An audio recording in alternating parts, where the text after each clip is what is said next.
Welcome to Micro Minute. My name's Martin Jobson, and this today is going to be our Botany Monday. It's Zoology Wednesdays and Materials on Fridays. Today, though, it's the bluebell, the lovely communal garden bluebell. Or at least, hopefully, you've got some in your garden. I've certainly got some in my garden, which is why I've got this. Now, there's a couple of different species of bluebell. This one is actually called the Spanish bluebell, and it's the one you tend to get in gardens. And it's not the native bluebell. The native bluebell, the common bluebell, is completely different. It's sort of the same. They've got similar sort of looking flowers, but it droops over like that at the top. So rather than being straight up like that, it droops over. It's a slightly more intense blue. The flowers are a bit smaller. And there's one other thing that's important about it. One of the things about these is they do hybridize. So in other words, when the Spanish bluebell, which is what this is, meets the common bluebell, you tend to get a sort of a mixture of the two. And the Spanish bluebell is sort of taking over, especially down in the south. Up here in the north, we've still got bluebell woods full of common native bluebells. Anyway, this is what I've got. Let's put it under the microscope. Well, actually, I'll show you a little bit closer up, just so that we can see. So I've got a few different bits of the bluebell.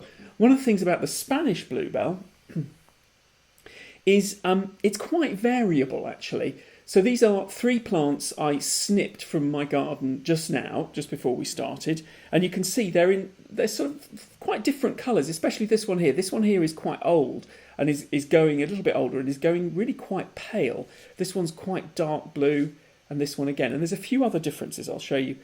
And if I bring it in a bit closer, you can see overall you get a long stem, a long nice green stem, taking it away, and then at the top you get lots and lots of flowers. Anyway, let's pop it under the microscope and see what this looks like.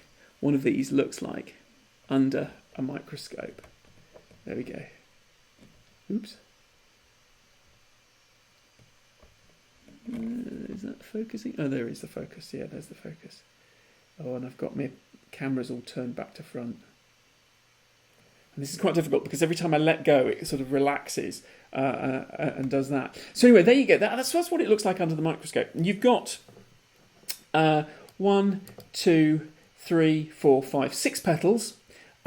You've got 1, 2, 3, 4, 5, 6. Bit of flicker coming in. 6 anthers and stamen at the end of the stamen. So we've got the male bits, and in the middle you've got the female bit here, the stigma style, and at the end there the sticky bit where the pollen is going to adhere. Now this one is quite typical of the Spanish bluebell because it's got blue anthers. So these bits here, right, which is where the pollen is, and you can just about see the pollen. We'll zoom in a bit more. They're blue, and that's typical of this particular species of the Spanish one. The common British bluebell, the one that's native, actually has a creamy coloured anther. So if they're blue, you know it's a Spanish variety. But and these ones slightly long in the tooth, actually. What I might do is I'm actually going to find a slightly younger flower, which will show us slightly. Yeah, this one's quite good here. Oof, doesn't want to move. I'm trying to get it positioned nicely in the middle. There. So,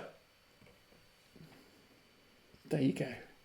So there are anthers there. There's the male bit, and that's covered in pollen. And this is the female bit, which is where the pollen will eventually get stuck and will then do its business, so to speak. So let's zoom in on one of these and see if we can see the pollen grains. I'm going to just turn the brightness up a little bit and zoom in a bit further, and you can see, hopefully there, the surface of that anther is covered in little pale yellow. And if I focus down through it, because obviously it's quite a big thing, so you can see I can focus down through it. I get a lot of flicker on my camera today. Spent all morning trying to fix that. Couldn't. But you can see all of these tiny little blobs here. This is where the pollen is, and they start out dark blue. Can you see just here, right where at the centre, they're sort of dark blue, and then they gradually, as the pollen matures, it gradually becomes lighter and lighter and lighter. And then when it's ready to sort of go off and do its thing, it becomes almost pale white. If we zoom in on the head of the stigma, look, it's a kind of a weird blobby mess. Look at that. Isn't it a sort of peculiar little thing? And basically what it has on the end is got all these little fingers, these little sort of translucent fingers, and those will trap the any pollen that comes in, because obviously these are going to be insect pollinated, so insects are going to come in, bees presumably, or maybe hoverflies, and they will come in, they will feast on the nectar, which is right down at the base, and then they will pick up pollen by just sort of wriggling around inside the flowers and transfer it across to the female parts there. Now there's an interesting thing I noticed on some of the flowers in my gardens. Again, another fairly standard looking bit of Spanish bluebell, but you pop that under the microscope and it actually looks completely different, because now the anthers are not blue on this one, as you can see on that one there. You see, if I let go, take my hand away, it'll stop wanting. The anthers are not blue, which means that this is actually a hybrid of a wild native bluebell and the Spanish bluebell. So the native, the common bluebell, and the Spanish bluebell. This is one of those hybrids that I talked about, and it's got those cream-coloured anthers rather than the dark blue anthers. So there is a bit of variation there. And what happens, obviously, once it's been pollinated, at the base of the green bit here, the unfertilised eggs lie, and then they become fertilised, and then the whole thing begins to swell up. And here's one. This is actually a plant. This is actually from. We've had this sat. I cut them and bring them in. We've had this sat inside the house for a little while, and they're quite good in a vase over there. It's just over there, and you can see the base swells up. And inside there, the developing seeds are beginning to form.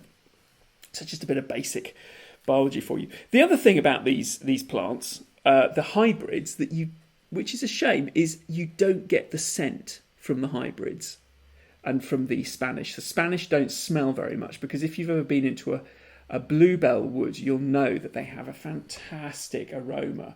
You can smell it as you walk in, this amazing bluebell wood smell. Anyway, that's all I wanted to show you today. We've had a bit of a few false starts today. Anyway, thanks as always go to Zeiss for providing the kit to allow me to do this. On Wednesday, it'll be zoology, or in particularly animal biology. Me animal in this case, because I'll be going back to blood once again, and this time staining it so we can see a bit more detail. Anyway, thanks very much for watching along. See you on Wednesday. Bye-bye.